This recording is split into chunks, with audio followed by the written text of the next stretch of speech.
Yes, totally. Cool. I'll follow through. Okay, thank you. Alrighty. So we've just arrived at the Majestic Theater where the crew is getting the set ready for this afternoon's matinee. Of course, as soon as you walk into this unbelievably beautiful and completely empty theater, the first thing you see is the chandelier, which is hanging over the center orchestra. The chandelier, of course, is the icon of this show. It famously sort of crashes over the audience at the end of the first act. RC is good! Mic checks as the sound crew is making sure that everything works. They've checked the lights, they checked the speakers. It's all starting to happen. All coming together. Good afternoon and welcome to Phantom of the Opera. The house is now open.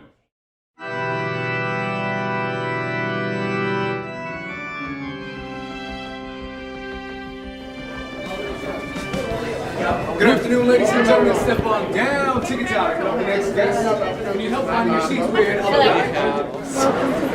Thank you. You're welcome. That's going to be row E on the right side. So the lights are going down. The crowd is super pumped for this.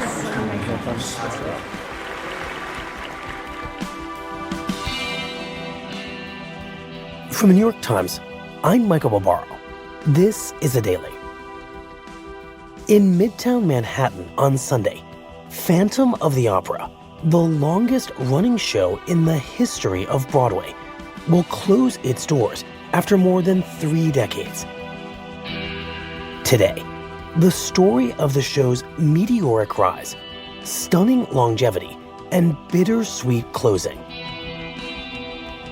My colleagues, theater reporter Michael Paulson and daily producers Sydney Harper and Eric Krupke, take us backstage during one of Phantom's final performances.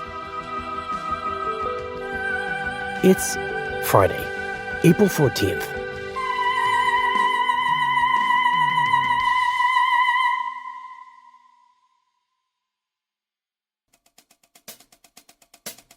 It's funny, it's actually a lot louder back here than I expected it to be.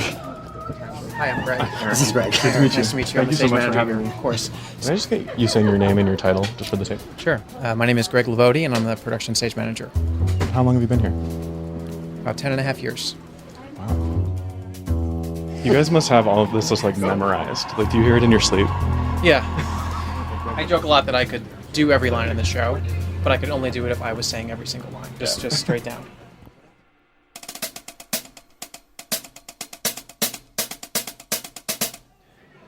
So where are we right now exactly? So we're in the trap room under the stage. So all these trap doors are about to open up as we go into the Phantom's lair. But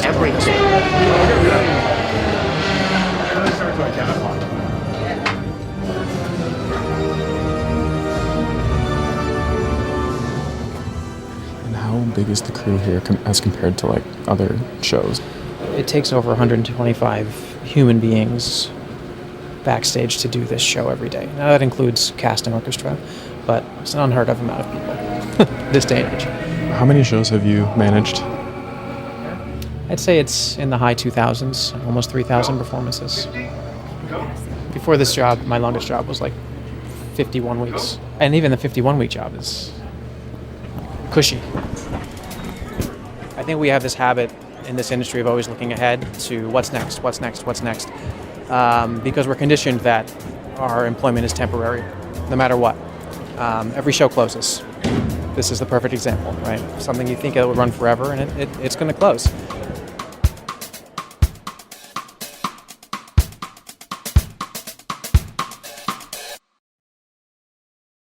Michael, it feels like there are certain truisms about living in this city, immutable facts of being a resident of New York City. And the first one that comes to mind is there's going to be traffic in Times Square. The second is that the pizza here is not as good as everyone says it is. New Haven's better. And the third is that if you want to go see Phantom of the Opera on Broadway, it's always going to be available to you. It's a permanent piece of the architecture of the city. And now you're telling me that one of these things is no longer true. Right. And I guess I'm not supposed to choose the pizza. You're not supposed to choose the pizza.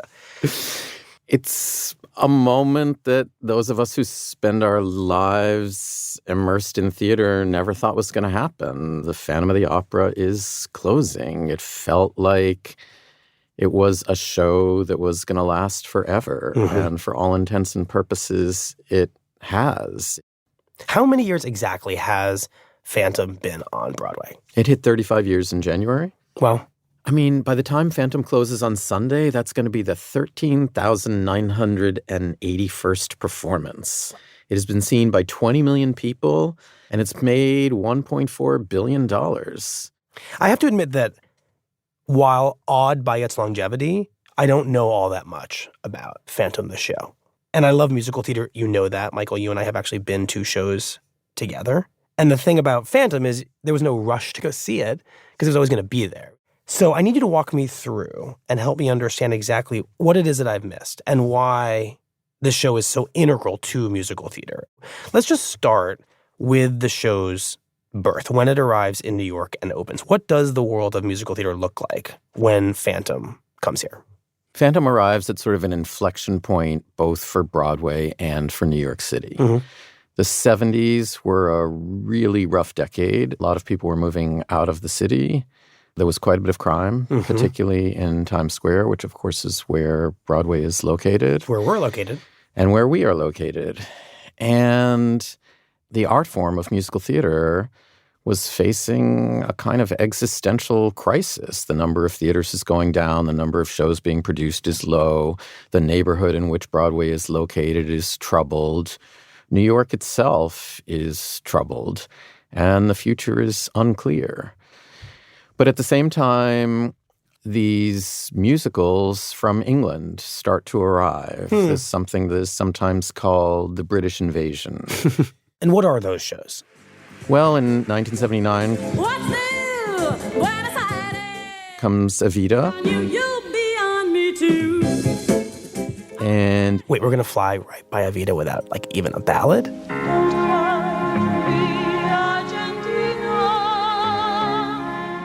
The truth is, I never left you.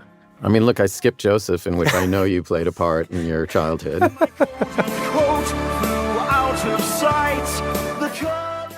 Do you want to perform a little bit from Joseph? No. Okay, go ahead. And in 1982,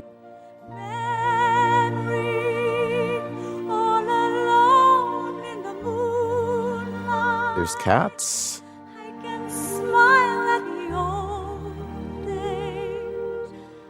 And the central figure in this British invasion is this composer named Andrew Lloyd Webber. He's the guy who famously wrote the music for Joseph, for Evita, for Cats. And at some point in the mid-'80s, he stumbles into a used bookstore and picks up a copy of this 1910 novel, The Phantom of the Opera. And it's in reading that novel that he starts to think seriously about turning this classic story into a musical. And he does. And he does. And just remind us, Michael, of the basic plot of this show that Andrew Lloyd Webber conjures from this novel. It might be embarrassing to ask for this plot, but I need it. Sure. So The Phantom of the Opera is kind of a Gothic romance set in 19th century Paris. It tells the story of this disfigured artistic genius, that's, of course, the Phantom, who lives holed up underneath the Paris Opera House, and he becomes obsessed with this young soprano named Christine. You alone can make my song take flight. The Phantom has been tutoring and nurturing and championing Christine so that she can lead this opera company, but also homicidal in his obsession with her. He's kind of a hidden controller of this opera house. He's extorting money from the guys who own it. And ultimately, Christine falls in love with a childhood friend and decides to marry him. And the Phantom, furious, kidnaps her. A mob chases the Phantom and Christine into his lair. And then he vanishes, magically, just ahead of this group of people coming to get him. It's over now, the music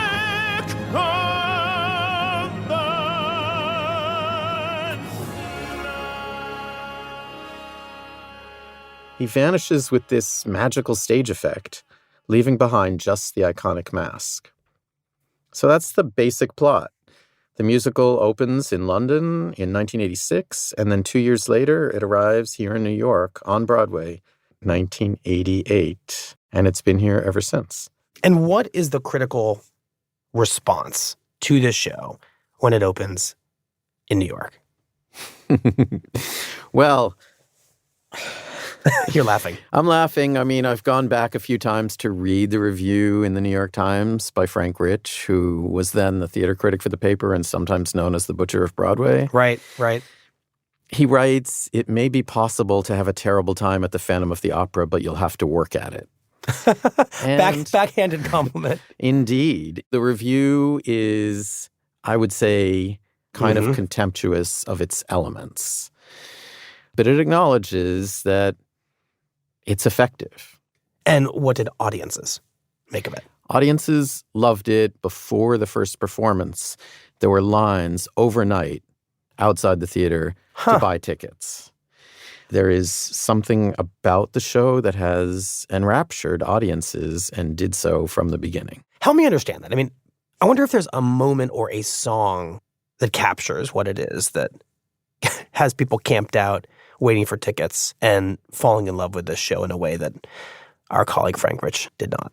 I mean, there are a few moments in the show that I think no one who has seen it ever forgets. There's the crashing chandelier, there's the masquerade ball, but I think for many of us, it's when they sing the title song, The Phantom of the Opera. While the Phantom is rowing Christine across his subterranean lake to his lair.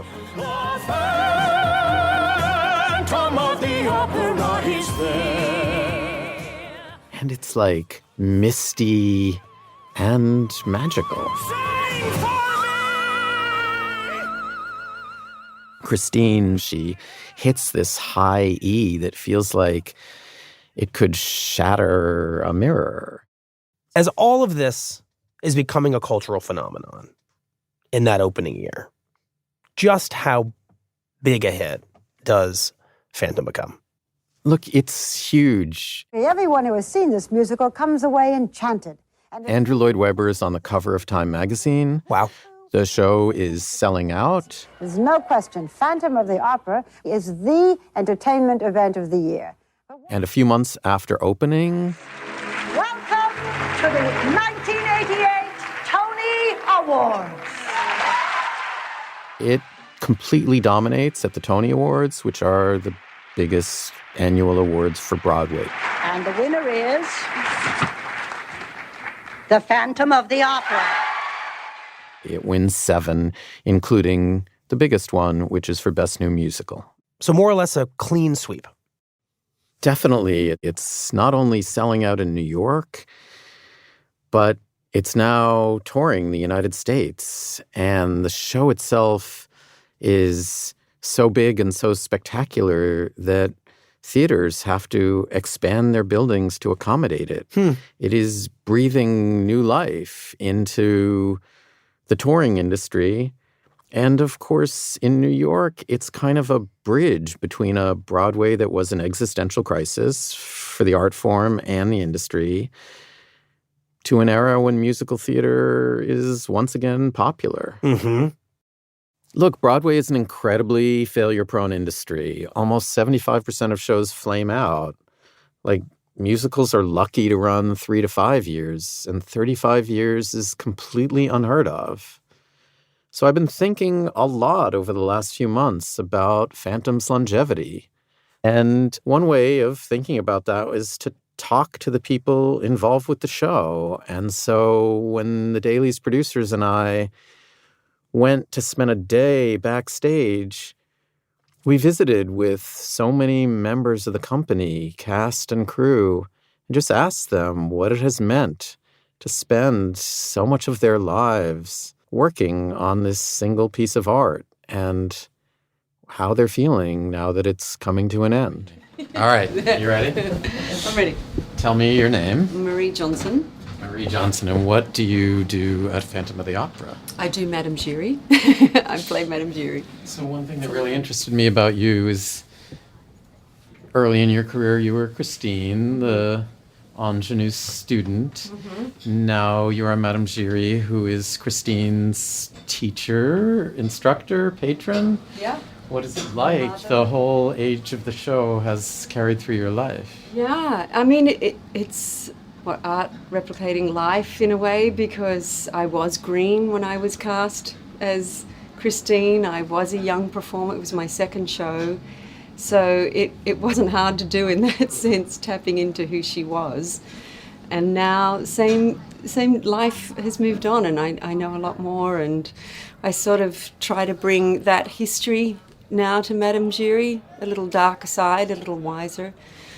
You know, we call ourselves the Phantom family, you know, and families are protective and safe spaces. They're also sometimes a little dysfunctional.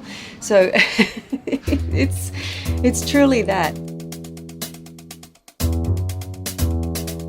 And what feels distinct and special about this show? Especially there's nothing else like it, I guess. There's nothing else like it, no. Just a sense of family between everybody here. And it's a family with a PH. I used to hate that term, and now I kind of love it. So. It's very, very significant to my life. I have 2 children that were born into the show. They don't know any difference. Currently, it's kind of a lot of my identity. It's like when you get married and you join a family that has a ton of history together. I'm sort of like the new wife in the family. But you've been embraced, you think? Totally. It's theater folk, so it's like there's a lot of heart here. The other day, I came off stage and I just stood in the wings, and I totally just had tears streaming down my face. That sounds so corny, but it's true, because it was the same feeling that I had when I was 4. Now, watching that and what that means on stage, these audiences are so nuts because they all have that same thing.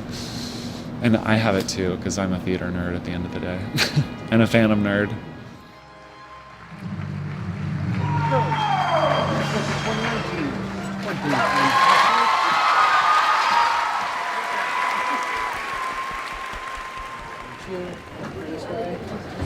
Follow there. As you come through, it's a little bit tight. A little tight. No one has high heels. The first act has just ended, and the crew now has 13 minutes to remake the set for the opening of Act 2, which is the famous masquerade scene. Sort of with our toes up here, okay? That way there's room for people to pass behind us. Yeah.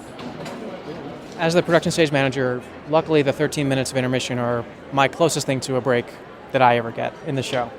Yeah, I mean, being a part of something this big and this long, when you're standing back here, like when you do get a moment, what are you thinking? What's going through your mind? Just trying to take a mental snapshot. You know, remember what one moment looks like or sounds like or even smells like. We have a lot of pyrotechnics in the show, and they each have their own unique afterburn type smell, and by smelling each of those effects, I know which point in the show we're in. Hopefully, when I'm later on in my career, and hopefully people will still want to know about this and ask about it, and maybe hopefully this is something that can continue to be celebrated and thought of for a while. Amazing. You should out your seatbelt. Thank you. Hold on. Thank you so much. Yeah. Okay.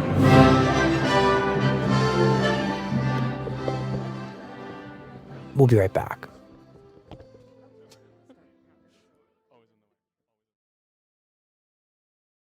Michael, why is Phantom closing? Why is this spectacular, seemingly unbreakable juggernaut of a musical theater production finally leaving?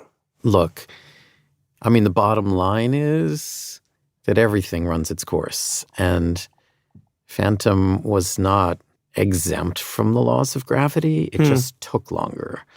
The truth is that Phantom has had some brushes with death over the years. It's had periods when it's been doing really well and periods when it's struggling. Mm-hmm. When you went pre-pandemic, there was an amazing number of people who were non-English speakers in the audience. And it was kind of a landmark for global travelers. It was in all the guidebooks. And then the pandemic arrived. Broadway was closed for a year and a half. And Phantom comes back in the fall of 2021, but pretty quickly attendance starts to flag. And by 2022, Phantom is having more losing weeks than winning weeks. Right, and there's not a lot of tolerance for that when it comes to Broadway. So you're saying the death bell is starting to gently toll.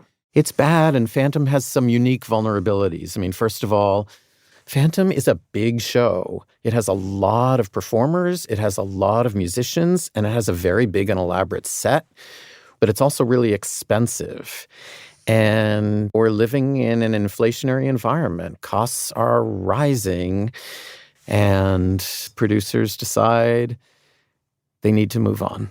And I have to imagine, those economic issues aside, that after all these decades, the show has possibly also run its artistic course, right? I mean, tastes change. Yeah, I mean, you're setting a trap for me here, of course. Am I? I mean, absolutely. Tastes change, artistic forms change, but sure, it was old-fashioned when it opened. I mean, it's set in the 19th century. Its fundamental musical form is opera. And the kind of grandiosity of everything about it is not the aesthetic of 2023. And what do you mean? What is, in your mind, the aesthetic of 2023 on Broadway?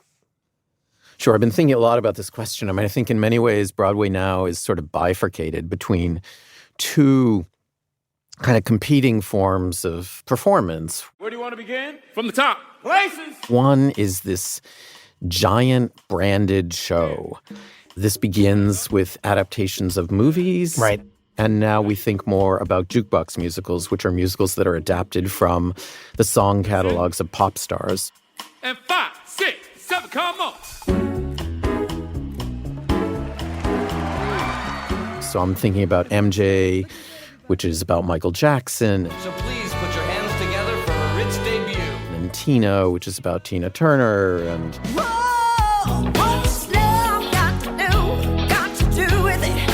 of course, most famously, Jersey Boys. You're from my neighborhood, you got 3 ways out.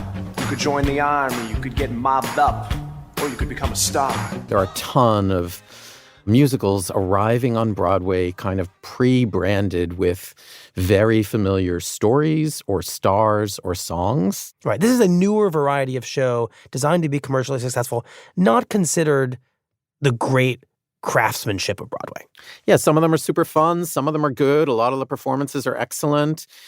But they're probably not the shows that are moving the art form forward. Mm-hmm. And that's the other vein of show that is happening now. And those are musicals that are really different from Phantom. The musicals that I'm thinking about now are often intimate and psychological and much more focused on storytelling, lyrics, character. I've learned to slam on the brake.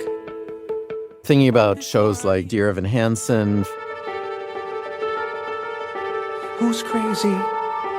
The husband or wife who's crazy?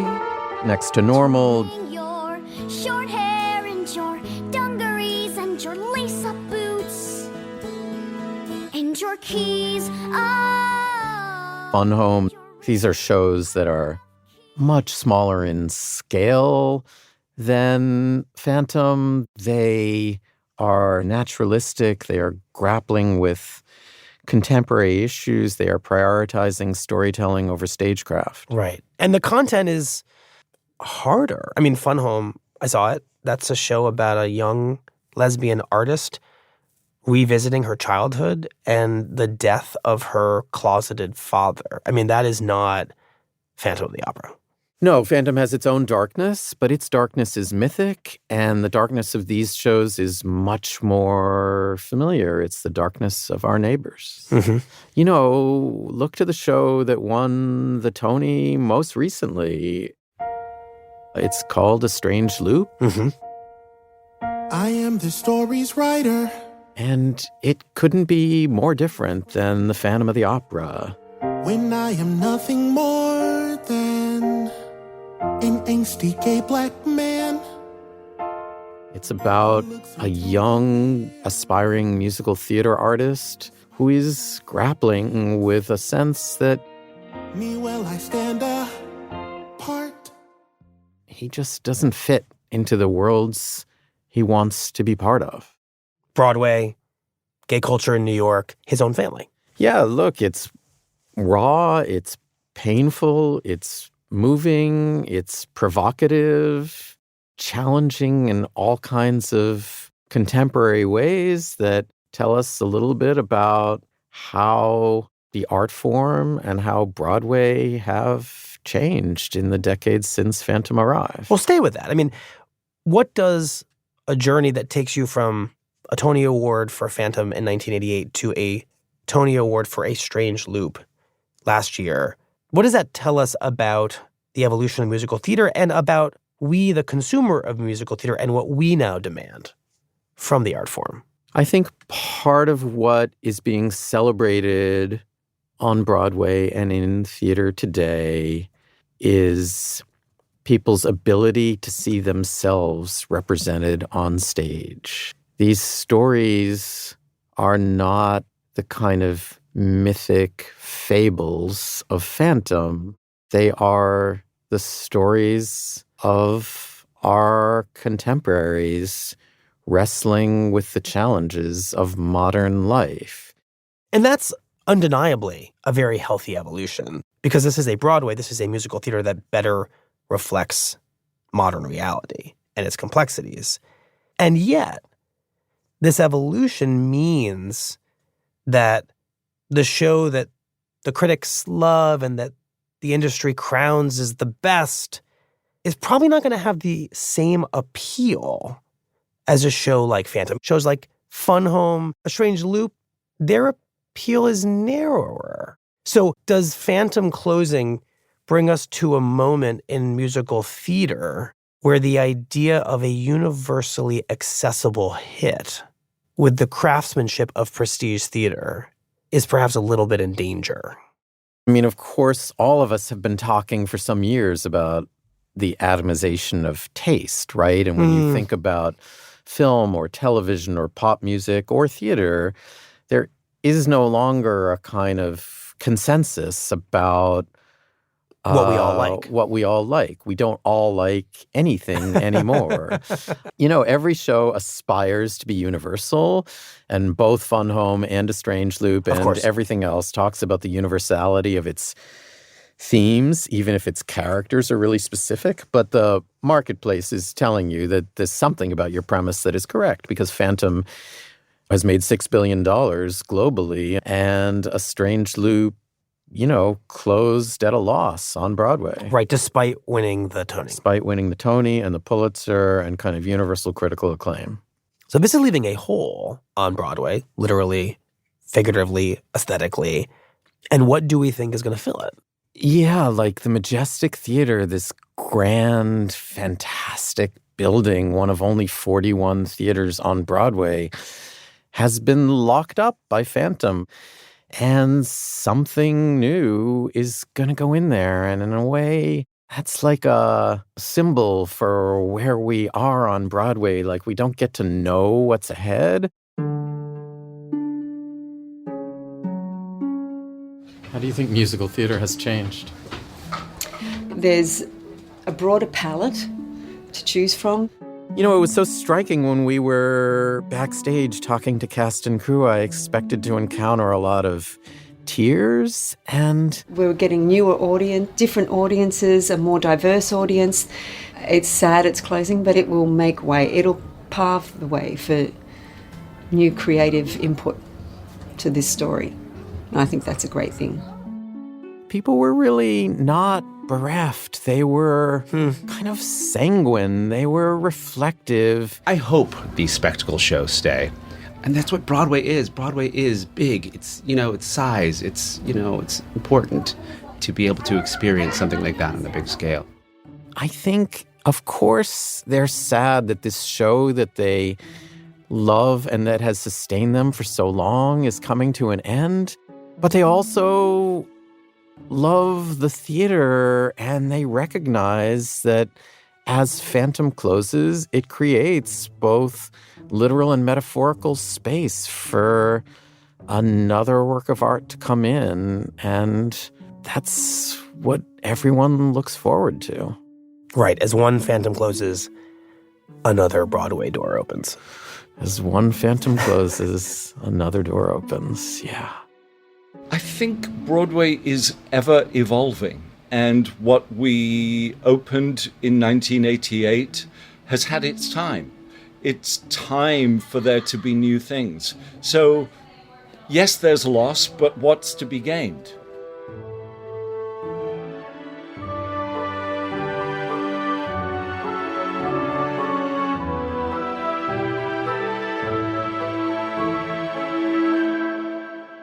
Well, Michael, this was truly a wonderful conversation, so thank you very much. It's so fun talking to you.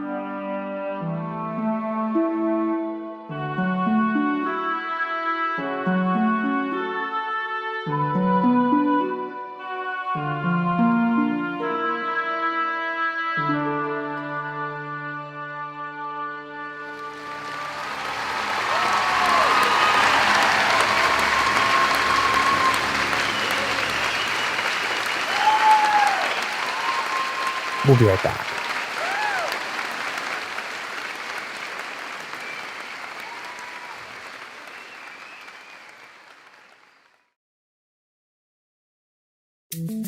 Here's what else you need to know today.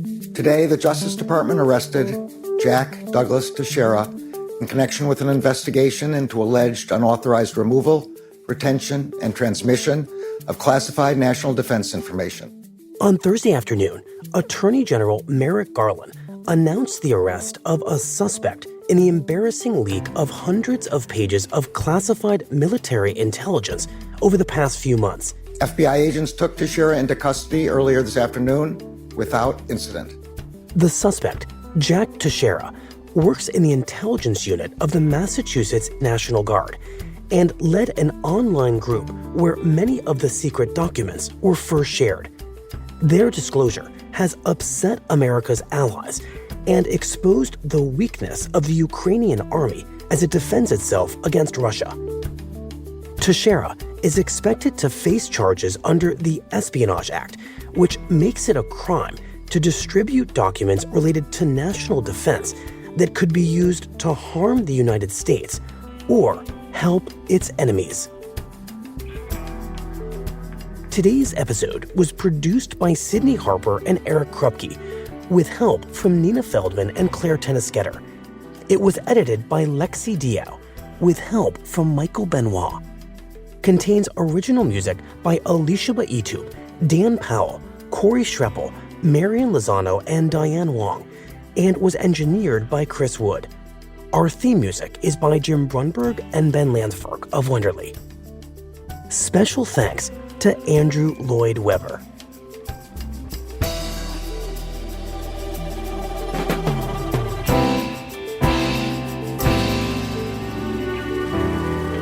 That's it for the Daily.